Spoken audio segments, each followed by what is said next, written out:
Welcome to Choice Classic Radio, where we bring to you the greatest old-time radio shows. Like us on Facebook, subscribe to us on YouTube, and thank you for donating at choiceclassicradio.com. This is Ronald Coleman, inviting you to radio's most dramatic half-hour, Favorite Story.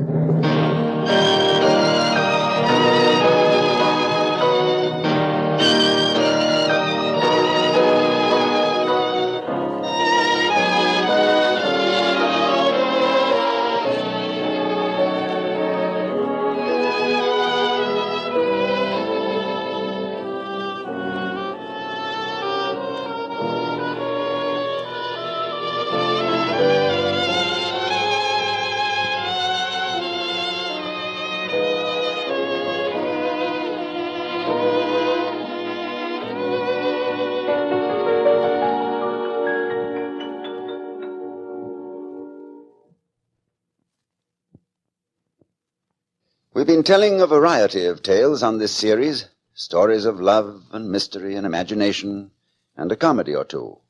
We thought it was high time we brought you an Irish tale, something from the great storehouse of Celtic legends, a yarn filled with leprechauns and love. So we asked an authority, Academy Award winner Barry Fitzgerald of the Irish Abbey Theatre. Mr. Fitzgerald chose as his favorite story an old folk tale which has been handed down through generations, the story of a lad and a colleen and the little people. We asked Mr. Fitzgerald exactly who the little people were. Fallen angels, he said, who were not good enough to be saved, nor bad enough to be lost, who took great pleasure in feasting and dancing, but above all in the lilt of a Gaelic song. And all the old beautiful tunes of Ireland, it is said, are merely the music of the little people, caught up by those who have ears to hear. Barry Fitzgerald's favorite story is called Jamie Freel. And to play Jamie, we've recruited another veteran of Dublin's Abbey Theatre, the young RKO star, Sean McGlory. So sit back, close your eyes. We're off to a land of magic as we bring you Jamie Freel.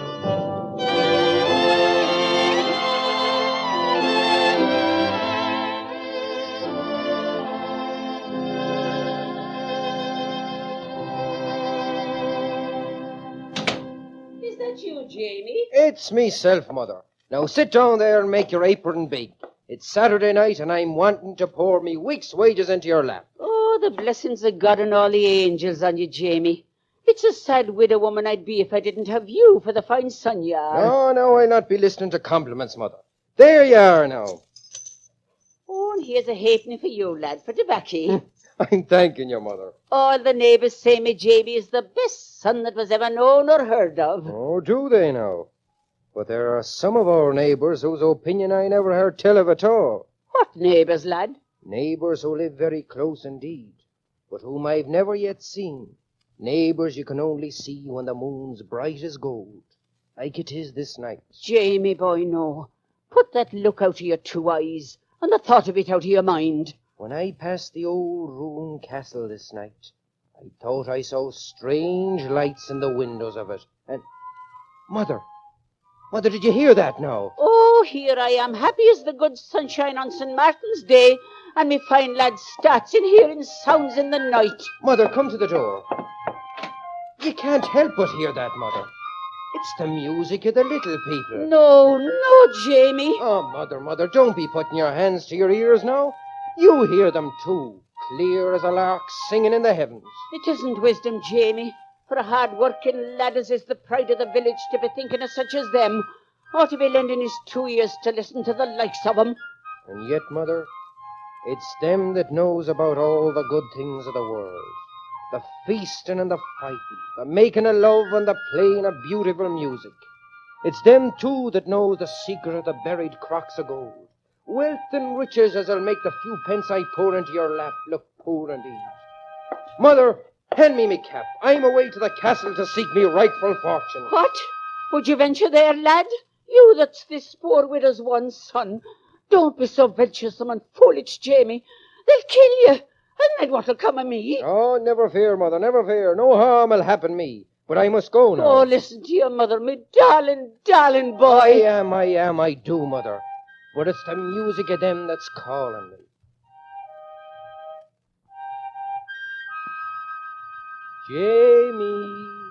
Jamie Freel, the greatest treasure of all your born days is waiting for you. Listen. Jamie Freel. That's what they're saying. Can't you hear it, Mother? It's in the air as sure as the stars are in the sky. Jamie, boy, don't. Oh, Jamie. Jamie!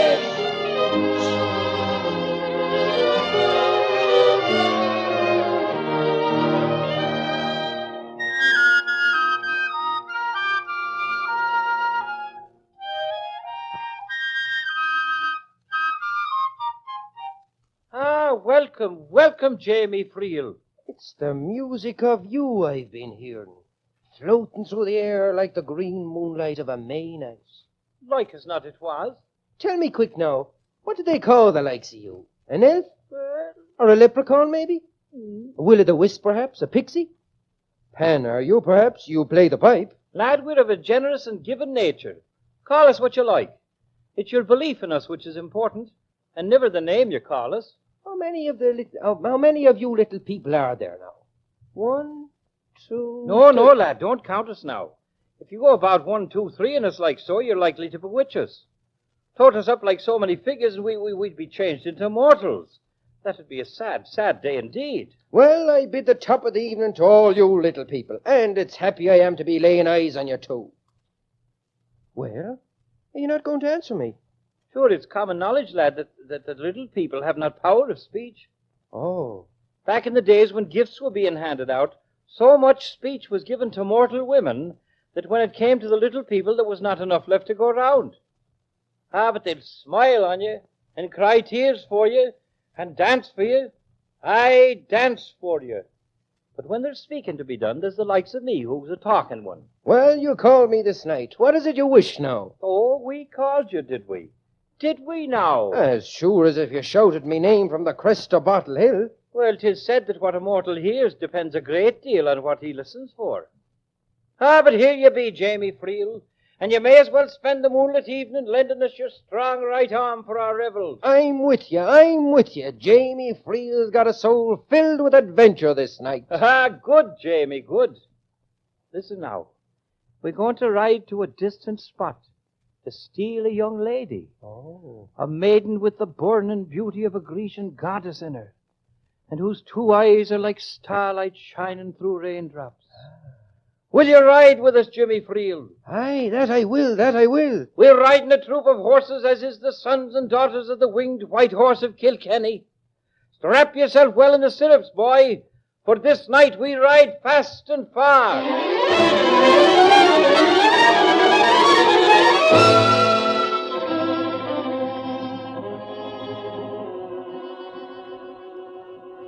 What place is this we're stopping at, little man? Questions. Jamie Freel, can you not speak in a simple declarative sentence now? Well, it's so dark. Black and dour as the bottom of a bog hole. There'll be some shy accommodating moonbeams to shine on what we're waiting to see. Touch your hand to the door now, and tread softly, lad. Before you can say Bridget O'Halloran, you'll be seeing the face of the prize of this night. Door? Oh, here it is. Oh. Such a face as a man dreams of belongs to the angels of heaven. As white as the snow that touches the top of the mountains. Her dewy lips puckered into a sad, dreamy smile. Oh, she's too beautiful to be real. Oh, to kiss the round red mouth of her and to find out. Hold on now, Jamie Freel. We didn't bring you along to fall in love with Miss Sleeping Beauty. It's our prize, she is. Oh, for the love of all the saints, tell me, is she mortal? Does she exist? Or is she some tormenting dream in the moonbeams? She's mortal right enough, and as beautiful a mortal as we could find. What place is this, then? Oh, if you take me away from here itself, I'll come back to find her, though she's across every sea of the 7 of them. Well, don't stand there, little man, giving me no heed. Is she an Indian maiden? Is this the North Pole or south of the China Seas? Is this an island we're on, or the great continent in New York? How far did we travel this night? If you knew all the answer to those questions, lad, you'd no longer have an inquiring soul. And a man without an inquiring soul might as well be dead and 6 feet under. Oh, come on, man, come on, tell me. How far did we travel this night? 100 miles, 1,000, 1,000,000? Well, once, when I was souring up a pail of milk, as was one of me duties in my younger days, I heard an old wife say that the little people could girdle the globe in a wink of an eye. Well, wink your eye, Jamie Freel, and let's try it, huh? And leave this maid with the glory of every morning sunrise on the face of her? Leave her? Certainly not. She's the prize of the evening, and we're taking her with us.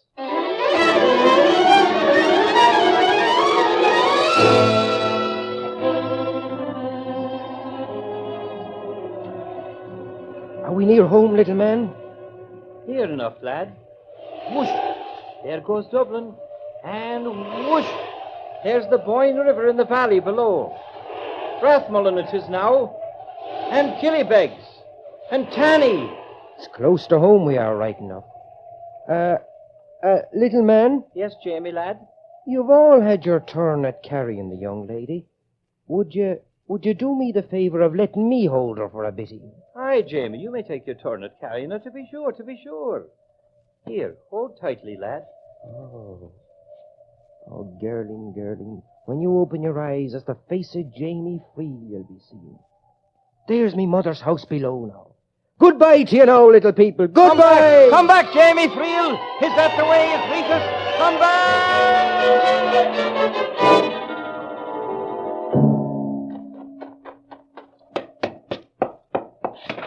Mother, quick, wake up now.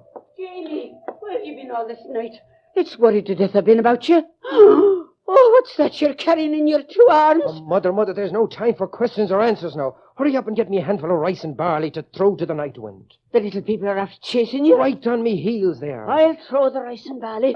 Quick now, lad. You sprinkle sand on the doorstep. That'll make them keep their respectful distance. The rice, mother, the rice. And the barley, too. There now. There. Jamie Freel, you have our lovely prize away from us, but you'll have no good of her, for we'll strike her deaf and dumb. What's that he's saying? Deaf and dumb! Deaf and dumb.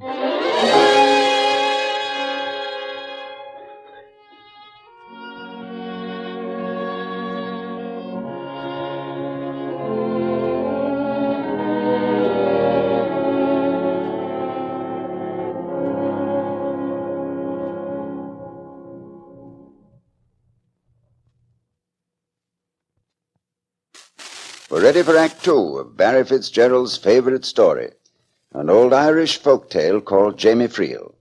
Sean McLaury stars as Jamie, with Arthur Q. Bryan as the chieftain of the little people.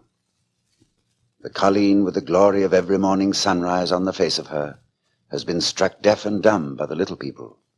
In Jamie's cottage, she sits in a chair by the fireplace, her eyes still closed. Jamie, with a heart full of love, looks at her and waits for her eyes to open.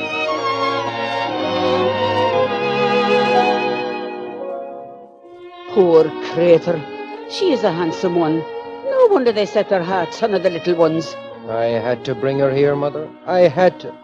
Surely you wouldn't have allowed me to let her go with them to be lost forever. But she appears to be a fine lady, Jamie. How can a lady eat our poor diet and live in our poor way? I'll work for her, Mother. I'll work for you both. Mother, her eyes, the young lady's eyes, they're opening. Hello, girling. 'Tis me, Jamie Freel. And this here is me mother, Maura Freel. Oh, don't be trembling now. Mother, she's trying to speak in Canis. Oh, girling, listen to me. The little people try to steal you, seeing as you're the most beautiful creature that ever is or was. But, oh, Mother, she can't speak or listen like the little people said. Oh, wish you, poor sweet child. I'll get you me wool shawl. Do not be frightened now. Oh, girling, Girlie, I know not what corner of this wide world you're from, but I do know this. Each of your two eyes is like the whole blue vault of heaven. Oh, no, don't cloud them with tears now. Jamie Freel's here, and his right arm and his loving heart will do their best to protect you.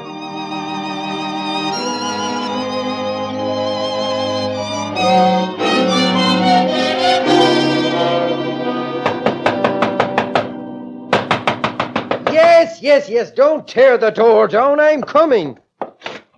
There he is. Jamie Freel, this delegation from the village is here to see you and have words with you. Well, here I am, then, to be seen. But that's no call to be pounding on me door so hard that the devil himself will rise up to be counted. Where is she?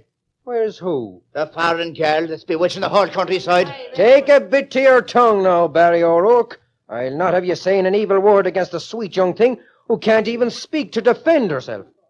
The crops have failed. Every farming man for 20 miles around will tell you so. The fishing men come back with empty nets. There's a fine, fat curse in this village. And the alien girl you've got at your chimney corner, is it? Crops have failed before, and it's many a time when it comes up empty without blaming a poor girl for it. Poor girl, is she? She's a witch.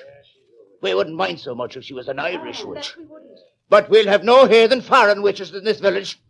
Believe me, we won't, Jerry Freel. Get out of me house, all of you. Get out before I take an iron poker and smash in all your narrow little heads. Go on! Listen to us, Jamie Freel. Listen now. Send this girl away from our village, or we'll burn your house down around you.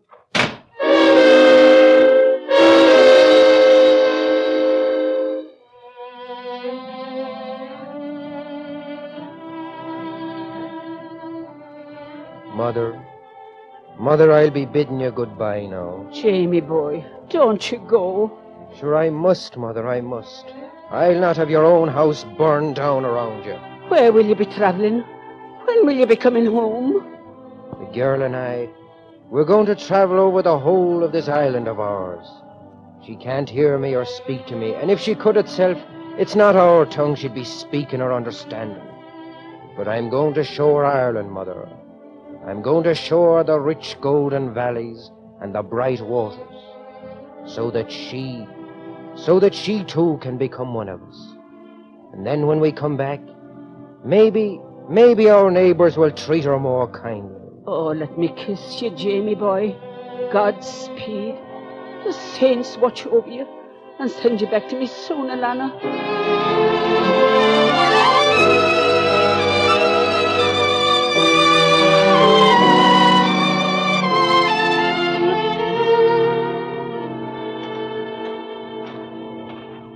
Up the hill with you, Colleen. Up, run, and let the lovely raven hair of your head stream behind you in the fingers of the wind.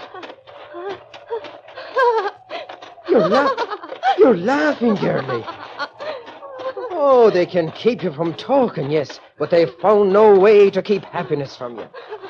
You're laughing, and I have a happy and a warm feeling in me heart, too, like the sunshine on a spring morning. There now, there, the top of the hill. Look, girlie, look. Oh, but there. There, sure you must be thirsty in the sun high in the noonday heavens.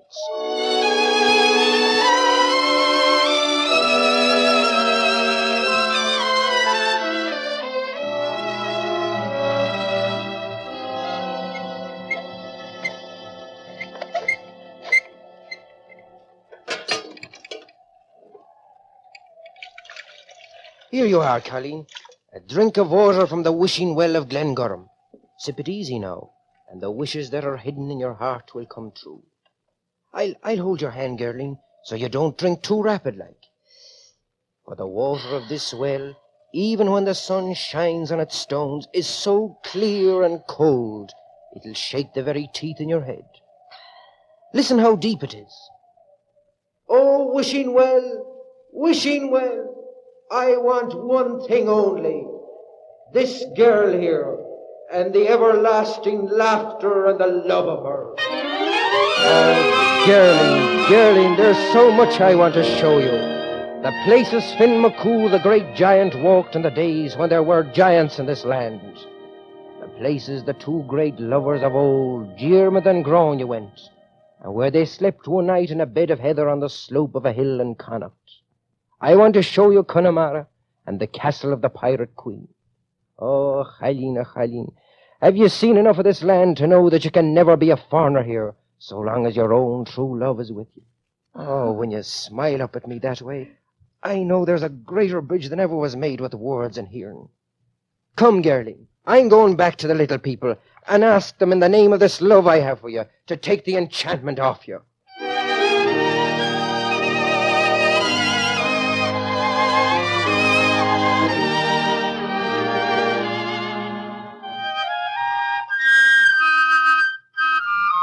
Stop your melody, little man. I've come to have a reckoning with you. Oh, so it's you, Jamie Freel.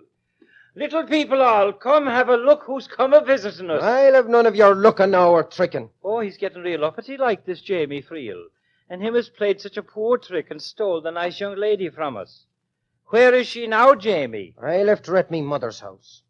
Why did you have to strike her deaf and dumb, and I haven't so many loving things to say to her, and all of them passing by her ears like the silent breezes of the nights? Let's say perhaps there was a plan in it now. A plan? Ah, speak plain now, little man. I've lost me patience with you long ago. Oh, you mustn't do that.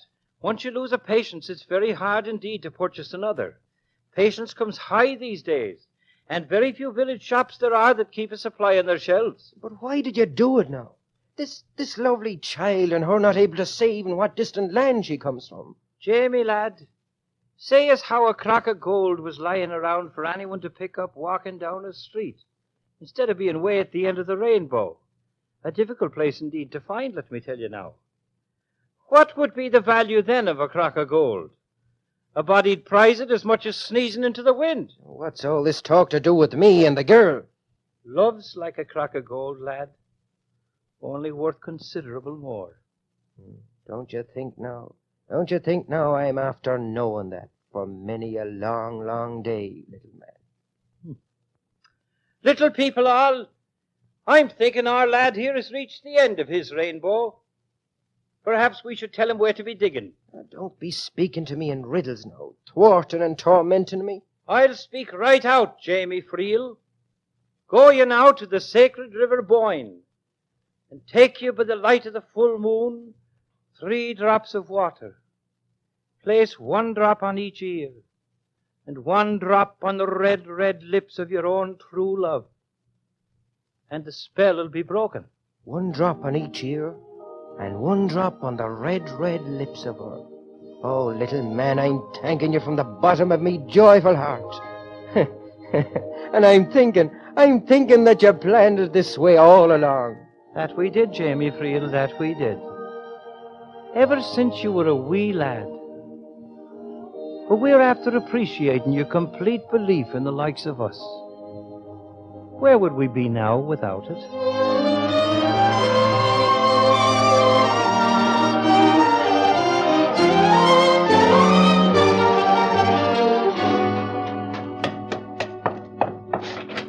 Mother, quick now, where's the maid? Jamie, you're killed surely this time, me poor boy. No, indeed, better luck than ever this time. What's that you're carrying in the glass, lad? 3 drops of moonlit water, Mother.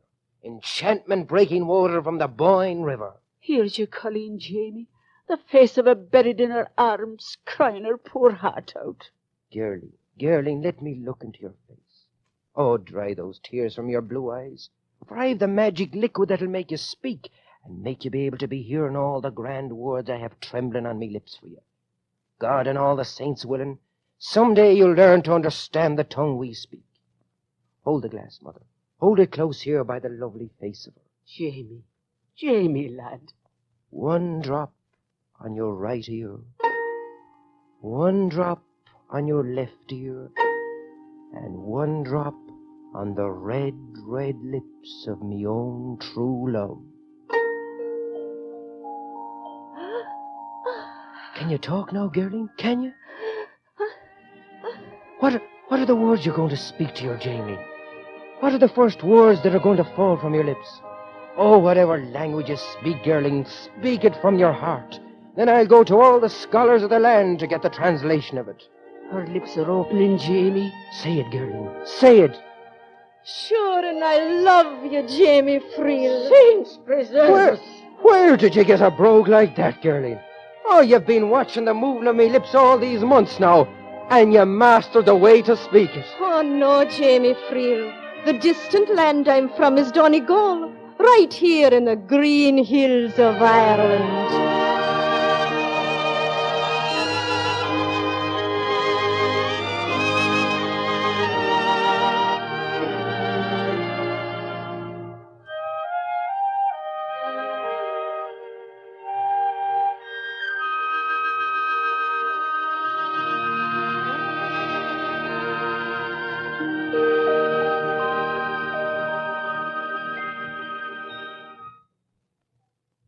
You've been listening to Jamie Freel, the favorite story of the world-famous actor, Mr. Barry Fitzgerald. Do you doubt the existence of the little people? Well, after this program is over, go outside and listen. Do you think that's the wind whistling? Well, it may be, but if you listen hard enough, sure you may hear the music of the little people. At any rate, it's been a pleasure to bring you this Irish tale on our radio half-hour. Our congratulations to the Abbey Theatre's Sean McGlory for his portrayal of Jamie, to all the members of our cast and orchestra, and to Jerome Lawrence and Robert E. Lee, who dramatized this delightful legend. Next week, we have something which is quite off the beaten track. An adventure by Herman Melville, the author of the great American novel Moby Dick. It's called The Strange Mr. Bartleby, and it promises to mystify, intrigue, and startle you. It was selected as the favorite story of the Universal International star and director Robert Montgomery. When we bring you Bob Montgomery's favorite story, The Strange Mr. Bartleby, we hope you'll be listening.